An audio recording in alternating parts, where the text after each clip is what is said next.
Hello बच्चों, मेरा नाम है पुष्पेंद्र पाठक। मैं आपको केमिस्ट्री पढ़ाता हूँ। बहुत दिनों से मन में एक इच्छा थी कि थोड़ी आपसे बातचीत हो जाए कि आपकी तैयारी कैसी चल रही है, क्योंकि आने वाले टाइम में आपका बोर्ड एग्ज़ाम है। तो आपके लिए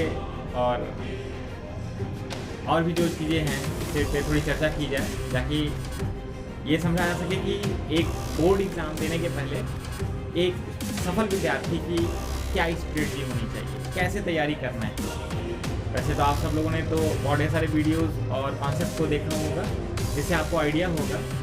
पर आज मैं आपको कुछ ऐसी बातों को बताने जा रहा हूँ जो आपको कामयाब बनाने में, आपको रिज़ल्ट को अच्छा परफॉर्मेंस दिलाने में, अच्छा रिजल्ट बनाने में काम आएगा।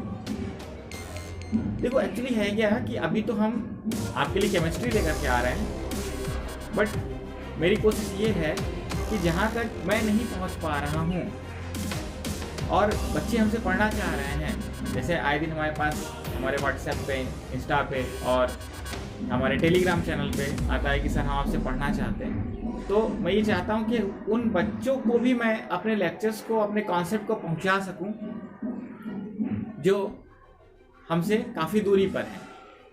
और मेरा एक मोटो है, अमीर हो या गरीब, हमारे अथर्व एकेडमी में सभी एक ही समान और एक ही जैसे हैं। तो इसलिए मैं ये चाहता हूँ कि उन सब बच्चों को मैं पढ़ा सकूँ और वो सब बच्चे मुझसे पढ़ सके जो वाकई में पढ़ना चाहते हैं। तो उन सब चीज़ों को लेकर के हम लोग आज जो है डिस्कस करने वाले हैं।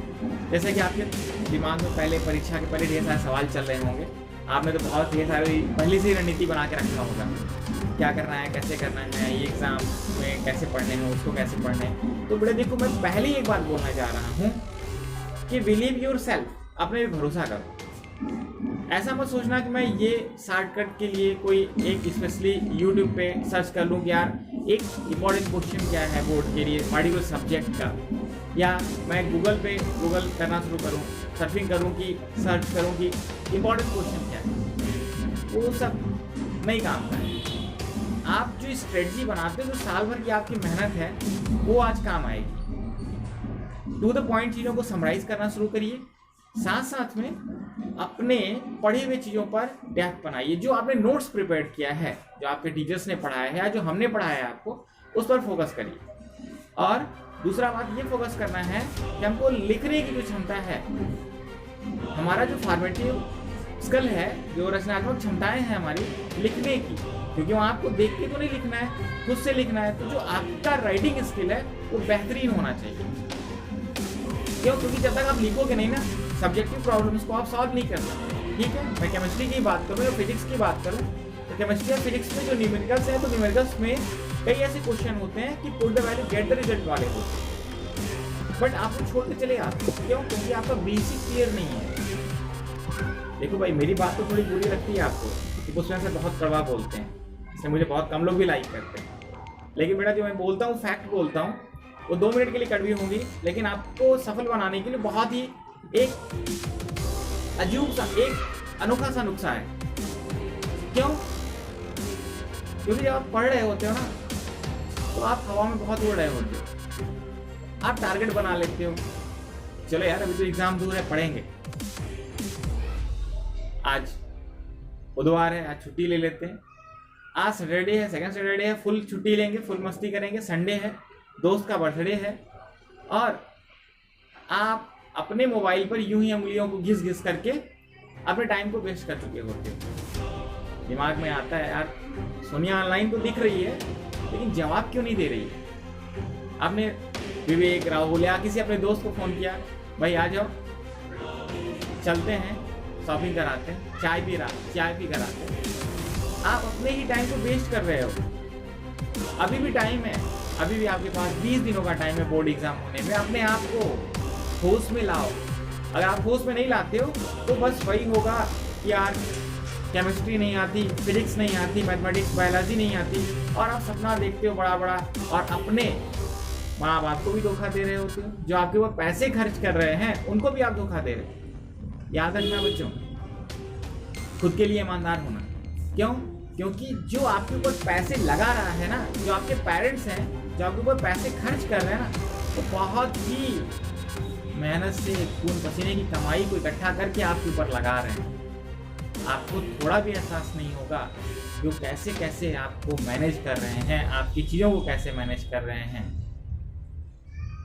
तो देखो, मेरा सीधा फंडा है कि बहानेबाजी से हट जाओ और जो गुमान है कि मैं सब कुछ कर लूँगा या अपने से कर लूँगा, 10 दिन पहले कर लूँगा या एग्ज़ाम के पहले कर लूँगा, तो ऐसे लोग कभी टॉप नहीं करते। या यूट्यूब वीडियो देख लें, तो याद रखना बेटा, कभी भी यूट्यूब वीडियो देखने वाला कोई भी टॉपर नहीं बना है। जो अपनी नज़रों को बुक में धंसाए हुए है वही अच्छा कर पाता है। मैं ये कह रहा हूँ ना, समझ रहे हो मैं क्या कह रहा हूँ? अपने दिल को किताबों को दे के बैठो, ना कि मोबाइल में। क्यों? क्योंकि अगर आप मोबाइल या ऐसी चीज़ों पर अपना टाइम वेस्ट करते हो ना, तो आपको पता ही नहीं चलता कि आप 10 मिनट के बदले आपने आधे घंटे को कैसे वेस्ट कर दिया। दूसरी बात को याद रखना है कि अपने ऊपर फुल भरोसा रखना, और भरोसे के साथ साथ ये देखना, अपने आप को एनालाइज करते रहना, प्रैक्टिस करना। बड़े बड़े ख्याल और ख्याली पुलाव पकाने से कोई मतलब नहीं है, क्योंकि जब आप ख्याली पुलाव पकाते हो ना, सपने तो आप देख लेते हो, लेकिन सपने कैसे पूरे होंगे उस पर चलते नहीं हो। मैं बार बार बोलता हूँ, मुझे ये लाइन बहुत इम्प्रेस करती है और प्रभावित करती है। शायद मैंने अपने लाइफ में भी इस चीज़ को उतारा है कि मेहनत की जिसने जी तोड़कर, हर शौक से मुंह मोड़कर, कर दोगे दम में फैसला, मेहनत करो मेहनत करो। क्यों? क्योंकि मेहनत का कोई शॉर्टकट नहीं है। आप हर लोगों की ख्वाहिश होती है कि हमारे पास मैं ये करूँगा बड़ा होकर, वो करूँगा बड़ा होकर, ये करना है वो करना है। बेटे बड़े कब हो गया? अरे बड़े होने का भी टाइम है। फिर आप 17-18 साल 20 साल के हो चुके हो, तो बड़े कब हो गए? अरे किसको बड़ा बोलते हैं? बड़ा बनना उसको बोलते हैं कि जो आपने मेहनत और काबिलियत से पाया। समझ रहे हो क्या? और मेहनत का कोई शॉर्टकट नहीं है और पढ़ाई जैसा कोई हथियार नहीं है। क्यों? क्योंकि जब अगर आप पढ़ाई करते हो, सुनियोजित तरीके से करते हो, अच्छा एक रिजल्ट लेकर के आते हो ना, तो समाज में, परिवार में एक अलग वैल्यू होती है। आप सोचो कि अगर आप बोर्ड में एक अच्छा रिजल्ट लेकर आते हो तो आपके माँ बाप कितना खुश होंगे। अगर नहीं लेकर आते हो ना, अगर अच्छा रिजल्ट लेकर के आए तो परिवार खुश, और अगर रिजल्ट गड़बड़ हुआ तो पड़ोसी खुश। अब बेटा आपको डिसाइड करना है कि परिवार को खुश करना है कि पड़ोसी को खुश करना है। वैसे मैं तो साफ साफ बोलता हूँ कि किसी दूसरों के बातों पे ध्यान नहीं देना है। बेटा नहीं दोगे, मैं बोलता हूँ, मैं मानता हूँ आप ध्यान नहीं दोगे, लेकिन वही बातें रिजल्ट के बाद चुभने लगती हैं। कब तक कोई साथ देगा? 2 साल, 4 साल, 5 साल? एक नए दिन पापा भी बोल देंगे कि बेटा कुछ सीखने के लिए कुछ काम कर लो। उस दिन आपको असलियत पता चलनी शुरू हो जाएगी। सपने मत देखो, सपनों को खुले आंखों से देखो। क्यों? क्योंकि ये मत बोलो कि मैं ये करूँगा वो करूँगा, डॉक्टर बनूंगा, इंजीनियर बनूंगा। मैं तो सीधे बोलता हूँ, 11th में जो आपने उड़ान भरी थी, जो जोश था टीचर से आगे जाने का, क्लास में आगे जाने का, वो सब क्या हुआ?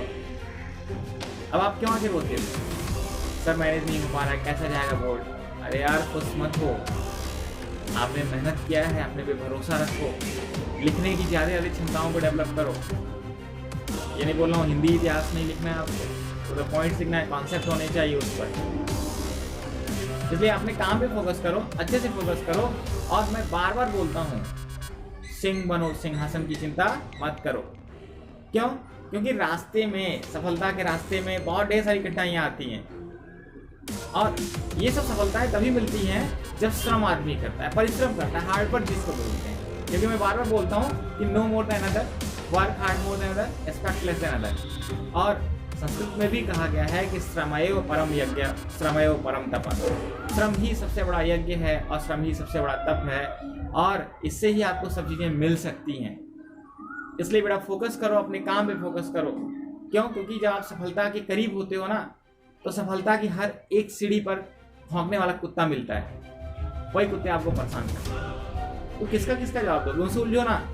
क्यों? क्योंकि सीधा फंडा है कि इस टाइम आपको अपने काम पे फोकस करना चाहिए, और अगर आप जितना ही अच्छा फोकस करोगे काम पर, अपने पढ़ाई पे जितना अच्छा फोकस करोगे, उतना ही अच्छा रिजल्ट आएगा। और मैं हर बच्चों को बोल रहा हूँ जो 10th और 12th का बोर्ड देने जा रहे हैं, मैं उन हर बच्चों को बोल रहा हूँ कि जो रिजल्ट है ये ऐसा रिजल्ट होने वाला है कि जो ऑन लाइफ आपके लाइफ में आएगा। यार मैं तो यही बोल रहा हूँ कि कुछ ऐसा रिजल्ट दो, कुछ ऐसा कर जाओ कि कल को आपका जो नेक्स्ट जनरेशन आने वाला है, जो बच्चे आने वाले हैं, उनको तो बता सको कि मैंने कितना पाया है। बहानेबाजी से कुछ नहीं होता है, बहाना मत करो, क्योंकि अगर बहाना करोगे ना तो परेशानी रहोगे। एक्सक्यूज देने वालों को कभी सफलता नहीं मिलती है। लास्ट टाइम बच्चे क्या देते हैं, किताब नहीं थी, एंड्रॉयड मोबाइल नहीं था, हम यूट्यूब से लेक्चर नहीं देख पाए, गूगल पे सर्फिंग नहीं कर पाए, कॉन्सेप्ट नहीं खोज पाए, टीचर्स अच्छा नहीं था, रेगुलर क्लासेस नहीं हुई। तो ये सब बहानेबाजी से कोई फर्क पड़ने वाला नहीं है किसी को। ये सबकी सब गलतियां और सबकी सब कमजोरियां आपकी ही हैं। अपने कमजोरियों को दूर करो, क्योंकि जब तक आपने कमजोरियों को दूर नहीं करोगे, अपने कमजोरियों पे काम करो,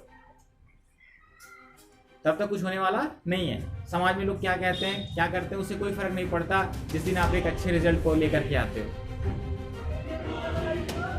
तो मैं आपसे ये उम्मीद करता हूँ कि आप एक अच्छा रिजल्ट देंगे, और आप सब बहुत अच्छे बच्चे हैं, बहुत परिश्रमी हैं, बहुत मेहनती हैं। देखो जो आपके पास 20 डेज का टाइम बच रहा है, इस टाइम को आप ऐसा मैनेज करो कि जिसमें कि एक धमाका करने वाला रिजल्ट हो। वो डालो, कुछ नहीं है, मुझे भरोसा है, किसी को हो या ना हो, पर मुझे भरोसा है कि मेरा हर एक बच्चा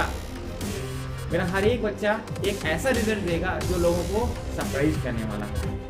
तो बेटा मेरे भरोसे को तो मत तोड़ना, क्योंकि मुझे आपके ऊपर बहुत भरोसा है। दूसरे करें या ना करें, लेकिन मैं आप पे बहुत भरोसा करता हूँ। और इस भरोसे को बरकरार रखना।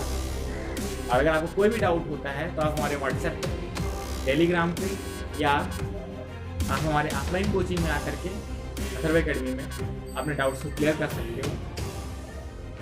और एक बात और आपको बतानी है कि नई बैचेज स्टार्ट हो चुकी हैं। जो बच्चे 11th और 10th में पहुँचे हुए हैं, 12th में गए हुए हैं, उनके लिए नई बैचेज स्टार्टेड हैं, और साथ में मंडे एग्ज़ाम्स की भी कोचिंग स्टार्टेड है। तो वो बच्चे ज्वाइन कर सकते हैं। और मेरा आपसे एक वादा है कि मैं आपके साथ हमेशा हाजिर हूँ 24/7, बट आप लगे रहो। कहीं कोई डाउट होता है तो मैं आपके साथ, आप मुझे अपने साथ हमेशा पाओगे। इसी देव शुभकामनाओं के साथ बहुत बहुत आपको शुभाशीष। Thank you very much.